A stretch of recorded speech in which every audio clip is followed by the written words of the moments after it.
안녕하세요. 2월 23일 목요일 큐티 가이드 시작하겠습니다. 오늘 말씀은 다윗과 불화를 종식하기 위해 요압을 중재자로 세우는 장면이거든요. 그런데 그 과정이 압살롬의 외모만큼은 아름답지 않았던 것 같습니다. 1번입니다. 다윗은 요압을 통해 압살롬을 예루살렘으로 데려오게 한 후에 압살롬에게 어떤 조치를 합니까? 24절입니다. 왕이 이르되 그를 그의 집으로 물러가게 하여 내 얼굴을 볼 수 없게 하라 하매 압살롬이 자기 집으로 돌아가고 왕의 얼굴을 보지 못하니라. 3년 만에 압살롬은 고향으로 돌아왔습니다. 그런데 다윗은 그를 만나기를 거부해요. 두 가지 마음이 공존하지 않았을까 추측해 볼 수가 있는데요. 먼저는 여전히 압살롬을 사랑하는 마음이 있었을 겁니다. 그러나 압살롬이 죽인 암논에 대한 그 아픔이 동시에 남아 있었을 것 같아요. 저도 가끔 자녀들을 향해 이런 마음이 있을 때가 있거든요. 사랑하는데 미워요. 반대로 미운데도 사랑을 하죠. 내 집에 있어야 마음이 편하지만 얼굴을 보는 것은 좀 불편한 바로 그 마음이지 않았을까요? 2번입니다. 성경은 압살롬의 빼어난 외모를 어떻게 설명하고 있습니까? 온 이스라엘 가운데에서 압살롬같이 아름다움으로 크게 칭찬받는 자가 없었으니 그는 발바닥부터 정수리까지 흠이 없음이라. 그의 머리털이 무거움으로 연말마다 깎았으며 그의 머리털을 깎을 때에 그것을 달아본 즉 그의 머리털이 왕의 저울로 200세겔이었더라. 매년 머리 깎는 것이 연례 행사가 될 정도로 아마 압살롬은 이스라엘 전체에서 유명한 사람이지 않았을까 싶은데요. 그 유명한 이유도 그가 아름다웠기 때문에 참 멋있었기 때문이라고 합니다. 200세겔은요 약 4.5kg라고 묵상을 위한 용어 해설이 나오죠. 보통 사람들과 비교해서 머리 숱이나 머리 굵기가 남달랐다는 거예요. 게다가 머리 끝에서 발끝까지 흠잡을 곳이 하나도 없을 정도로 아름다웠다고 합니다. 그런데 왜 사무엘서의 저자는 자꾸만 압살롬의 외모를 칭찬할까요? 그런데 압살롬의 외모를 칭찬하면 칭찬할수록 외모가 뛰어났던 사울이 떠오릅니다. 분명한 의도가 있는 것 같아요. 3번입니다. 압살롬은 다윗 왕의 얼굴을 보기 위해 어떤 방법을 사용하고 있습니까? 압살롬이 예루살렘으로 돌아온 지 2년이 지났습니다. 다윗은 공식적으로는 자기 아들 압살롬을 용서했는데요. 개인적으로는 용서하지 않았던 것 같아요. 그래서 2년 동안이나 만나지 않았던 겁니다.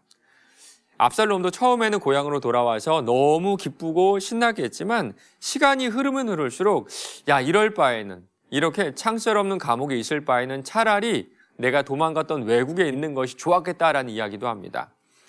내가 그 술에서 돌아오게 되었나이까 이때까지 거기에 있는 것이 내게 나았으리이다. 그래서 자신의 귀향을 도왔던 요압에게 다윗과의 어떤 화해, 중재를 요청을 하는데요. 요압은 만나주지도 않아요. 사실 요압은 다윗을 위해서 그 압살롬을 데려온 것이지 압살롬 자체에 대해서는 별로 관심이 없던 그런 사람이었습니다. 이제 압살롬은 좀 극단적인 방법을 선택하는데요. 요압의 보리밭에 불을 질러버립니다. 화가 난 요압은 압살롬을 만나게 되고 이렇게 둘의 만남이 성사되죠. 4번입니다. 압살롬은 자신의 죄를 인정하지 않고 오히려 죄가 없다고 합니다. 자신의 죄를 인정하지 않은 원인은 무엇인지 묵상해 봅시다. 혈관에 콜레스테롤 혹은 중성지방이 쌓여서 막히는 것을 경화라고 하죠. 사전을 찾아보니까요. 경화라는 말의 뜻은 딱딱하게 굳는다라고 나와 있습니다. 혈관에 경화가 생기면 뇌와 심장에 큰 문제가 생기죠. 그런데 살다 보면요, 우리의 생각에도 경화가 오는 것 같습니다. 저는요, 그 원인이 교만함에 있다고 생각을 해요. 내가 남보다 뛰어나다, 내가 남보다 낫다, 이런 교만함이 생각과 마음을 경화시킵니다. 아마 압살롬은 죄책감보다 억울함이 더 컸던 것 같아요. 나는 정당하게 복수를 했는데, 암논이 잘못을 해서 정당하게 복수를 했는데 왜 나한테 아버지가 이렇게 대하실까? 아마 여러분 주변에도 여러분도 지금까지 사시면서 주변에서 이런 적반하장의 경우를 보신 적이 많을 것 같습니다. 때로는 경험이, 때로는 경제적 능력이, 때로는 나이가 교만함이 되어서 우리의 판단과 생각을 경화시키죠. 예전에 저도 이런 적이 있는 것 같아요. 저보다 좀 나이가 어린 친구랑 이런저런 얘기를 하다가 조금 언성이 높아졌는데 제 입에서 불쑥 이런 말이 나갔습니다. 야, 너 몇 살이야? 너 몇 살이야? 사실 그게 뭐가 중요합니까? 옳고 그름을 따지는데 자신의 의견을 주장하는데 나이가 무슨 소용이 있어요.